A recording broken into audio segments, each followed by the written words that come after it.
you always want to play well at home. You want to defend your home turf, and you should win at home. So it's obviously disappointing. A total lack of execution across the board, really on offense specifically, starting with myself.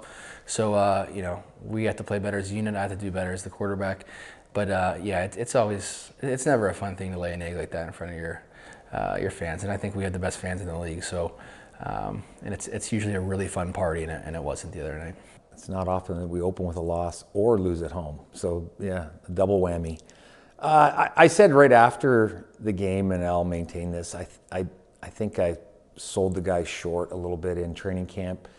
We had a plan going into that second preseason game, and I should have taken that plan into account a little more in terms of the practice schedule prior to, because if you're going to sit a bunch of guys, it's not just that they're missing the game, it's the walk through the day before, an easy practice 2 days before, kind of a light practice 3 days before, then the day after the game, and then the next day. So they go a stretch of about 5 or so days where they're not as active as they should have been.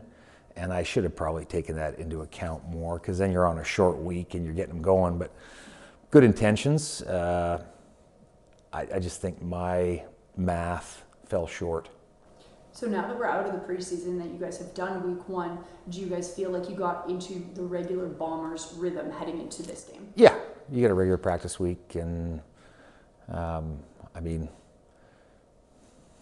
think the guys know what to do and what to expect. Nobody was happy after that game, which is to be expected. So yeah, they're back to their usual selves. Anytime you lose a game or even win a game, there should be motivation to improve upon whatever that result was, because it's always about like the individual play, right, and how you can get better from that. And I always say, like, if you're not motivated after something like that, you shouldn't be playing. You should be motivated as a professional. So it's nothing that you ever want to go through, but you need to, again, be critical of yourself, and look yourself in the mirror and ask yourself what you can do better.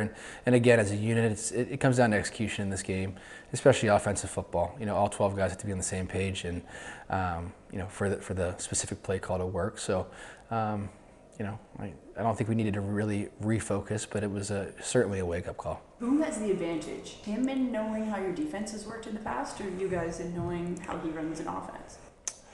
I think it's pretty equal that way. Because it's really that chess match, and being able to look at the offense, just how he's looking at us, and looking at where maybe the weaknesses are, and maybe where we have advantages and so forth. So, I think it's fairly equally matched, but at the same time, I know that they haven't had a week 1 game, new coordinator. They're going to have a lot of new stuff they haven't put on tape. There's going to be a lot of stuff that we're going to be seeing for the first time that that they have not put out there. So it's just going to be about playing sound football and being able to react the right ways and play our keys.